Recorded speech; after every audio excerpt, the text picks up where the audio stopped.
Everyone, welcome to concept of chemistry. आज की इस वीडियो में हम डिस्कस करेंगे नीट का प्रीवियस ईयर क्वेश्चन। तो नीट का जो प्रीवियस ईयर क्वेश्चन है उसको इस वीडियो में हम डिस्कस करेंगे।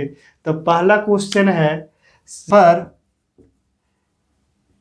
इन +3 ऑक्सीडेशन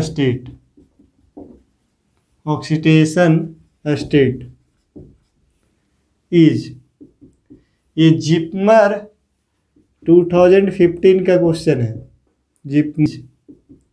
ये जिपमर 2015 का क्वेश्चन है। ऑप्शन दिया हुआ था थायोनस एसिड, दूसरा ऑप्शन था सल्फ्यूरस एसिड। क्या था? Sulphurous acid.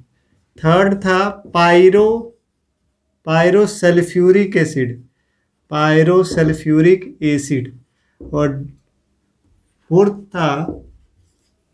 फोर्थ जो ऑप्शन था वो नन ऑफ दीज था। तो डाइथाइनस एसिड का अगर फॉर्मूला लिखें तो H2H2O4, ये होता है डाइथाइनस एसिड का फॉर्मूला। तो अगर इसका हम स्ट्रक्चर लिखें तो SOOH।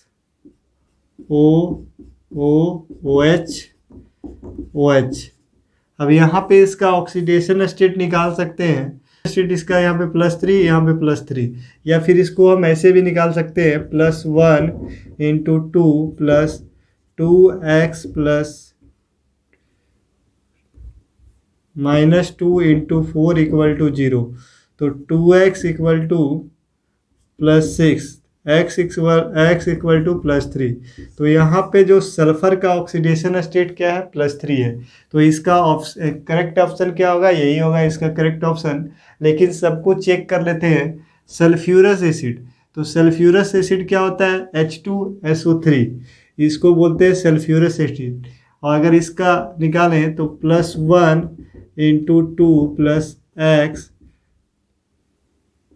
-2 × 3 = 0। x = इसका +4 आएगा। इसका ऑक्सीडेशन स्टेट क्या आएगा? +4। और इसका अगर स्ट्रक्चर बनाए सल्फ्यूरस एसिड का तो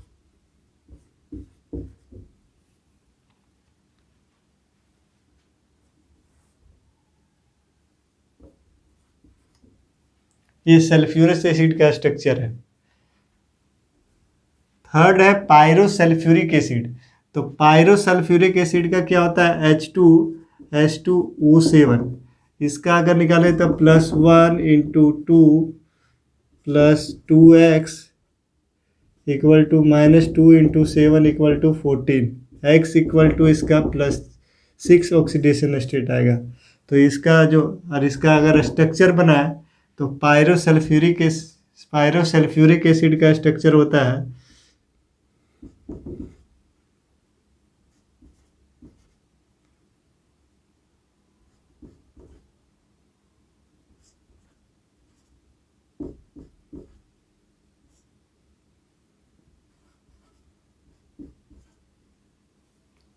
ये पायरोसल्फ्यूरिक एसिड का स्ट्रक्चर होता है। यहाँ पे इसका ऑक्सीडेशन स्टेट +6 है। इसका भी +6 ऑक्सीडेशन स्टेट है। ये क्या है? पायरोसल्फ्यूरिक एसिड का स्ट्रक्चर है। तो नेक्स्ट क्वेश्चन में हमको डेंसिटी निकालना है। What is the density? ये नीट में आया हुआ क्वेश्चन है। डेंसिटी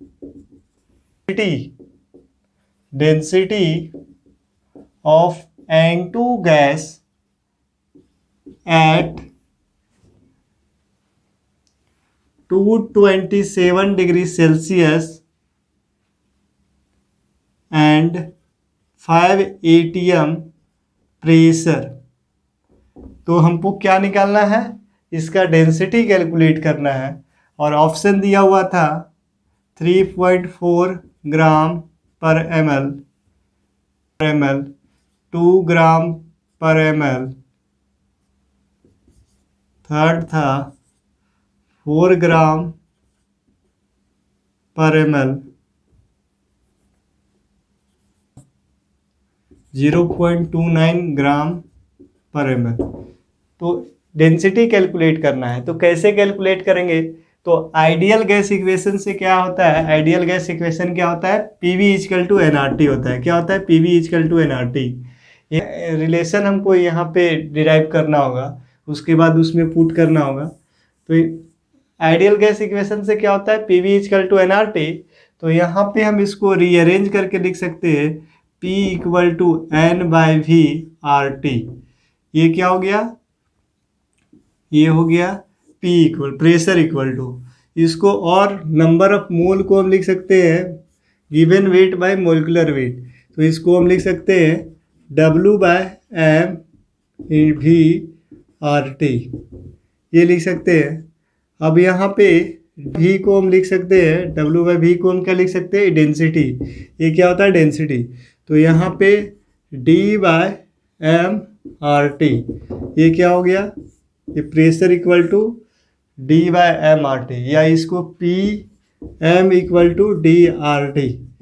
ये फॉर्मूला पे हमको सिर्फ डाटा को पुट करना है और वैल्यू कैलकुलेट करना है, बस सिंपल सा है। जब इसको वैल्यू कैलकुलेट करेंगे तो यहाँ पे टेम्परेचर कितना दिया हुआ है, टेम्परेचर मेरा दिया हुआ है 227 डिग्री सेल्सियस। तो इसको हमको चेंज करना होगा, किस में, केल्विन में करना होगा। तो 227 प्लस 273, तो ये 500 केल्विन आएगा। तो यहाँ पे पुट करते हैं, प्रेशर मेरा कितना दिया हुआ है, प्रेशर 5 atm दिया हुआ है। तो दिया हुआ था क्वेश्चन में 0.082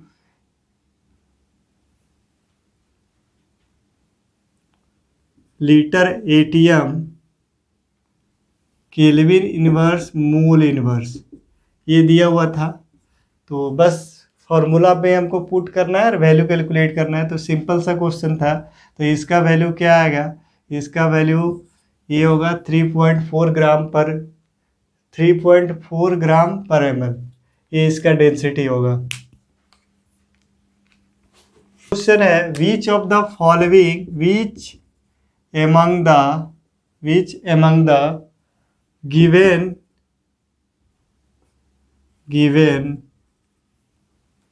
molecule exhibit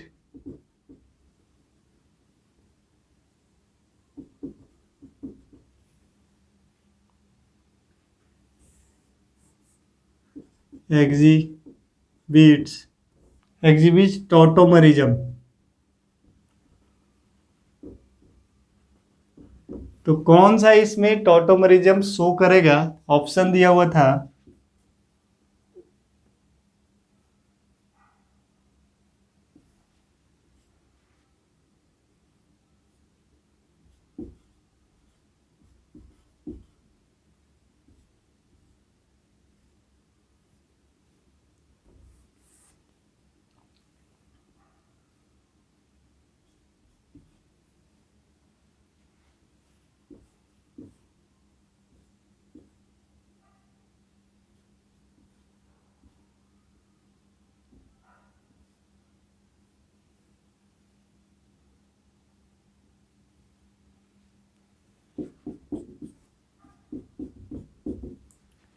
तो पहला ऑप्शन था ए फर्स्ट, बी था सेकेंड, सी था थर्ड और डी था नन ऑफ दिस।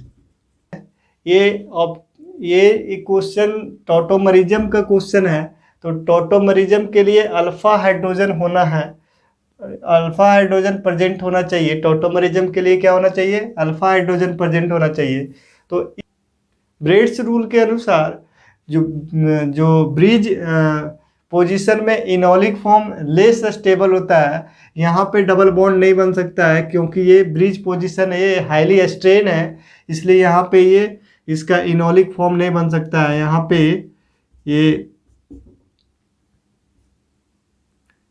ये डबल बॉन्ड, यहाँ पे डबल बॉन्ड और यहाँ पे OH नहीं बन सकता है, क्योंकि ये हाईली स्ट्रेन है, ये हाईली स्ट्रेन हो जाएगा मॉलिक्यूल। तो इस केस में भी क्या है, यहाँ पे भी जो अल्फा हाइड्रोजन है, कहाँ पे अल्फा हाइड्रोजन है, यहाँ पे तो अल्फा हाइड्रोजन प्रेजेंट नहीं है, यहाँ पे अल्फा हाइड्रोजन है। तो यहाँ पे भी डबल बॉन्ड नहीं बनेगा, ये भी यहाँ पे भी डबल बॉन्ड नहीं बनेगा, और यहाँ ये OH ये भी क्या है, हाईली स्ट्रेन है, क्योंकि ब्रिज पोजीशन में डबल बॉन्ड या इनोलिक फॉर्म जो होता है ब्रिज पोजीशन में वो क्या होता है, हाईली स्ट्रेन होता है और ये टॉटोमरिज्म नहीं होगा। लेकिन इस केस में यहाँ पे अल्फा हाइड्रोजन प्रेजेंट है और यहाँ पे क्या हो सकता है, यहाँ पे इसका इनोलिक फॉर्म, इसका टॉटोमर बन सकता है, यहाँ पे इसका टॉटोमर बन सकता है, यहाँ पे OH और ये डबल बॉन्ड यहाँ पे क्या हो जाएगा, यहाँ पे ये, तो इसमें टॉटोमर बन सकता है। लेकिन थर्ड वाला में क्या होगा, थर्ड इसका सही आंसर होगा, ये टॉटोमर इसका बन सकता है लेकिन ये दोनों का नहीं बन सकता है। ब्रेड्स रूल के अनुसार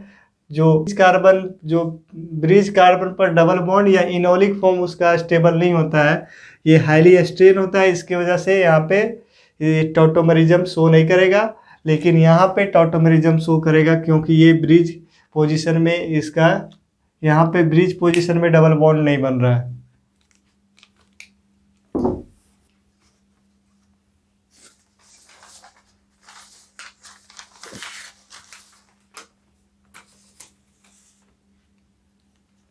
नेक्स्ट क्वेश्चन देखते हैं, third question, in calcium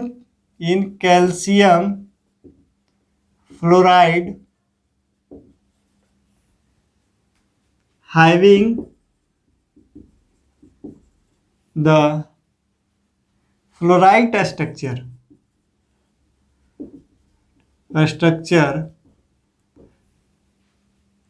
the coordination number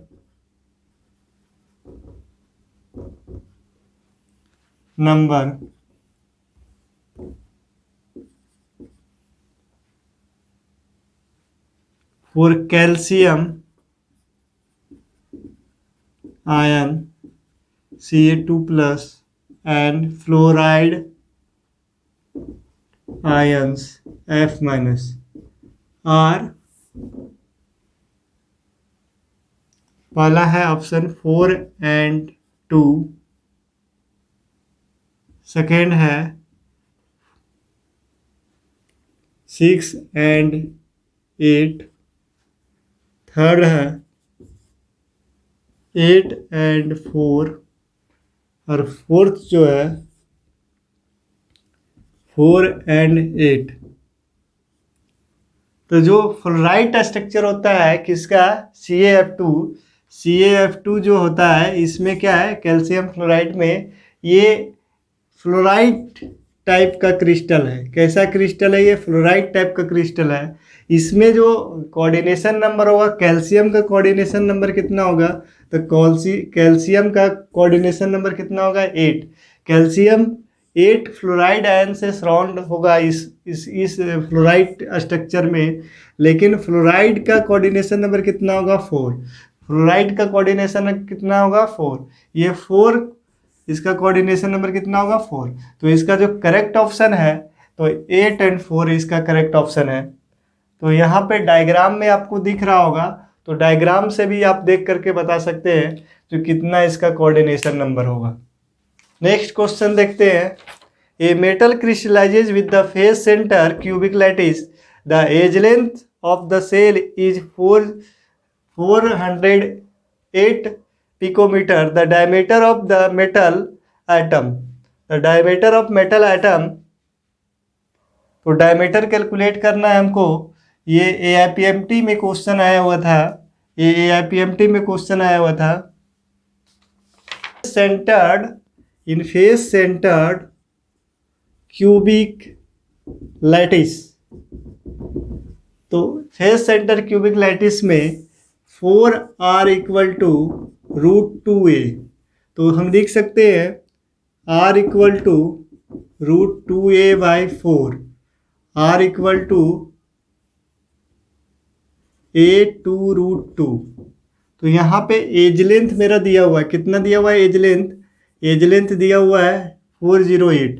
तो 408 2√2, ये मेरा R आ गया। R इसको अगर 2R कर देंगे तो 2 × 208 2√2।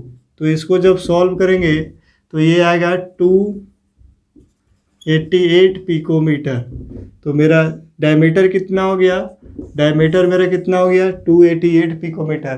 तो बस सिंपल सा हमको कैलकुलेट करना है, इसका डायमीटर कितना होगा 288 पिकोमीटर, ये इसका करेक्ट ऑप्शन होगा। और भी ऑप्शन दिया होगा 108 पिकोमीटर होगा, 144 पिकोमीटर होगा, लेकिन इसका करेक्ट ऑप्शन क्या होगा 288 पिकोमीटर। तो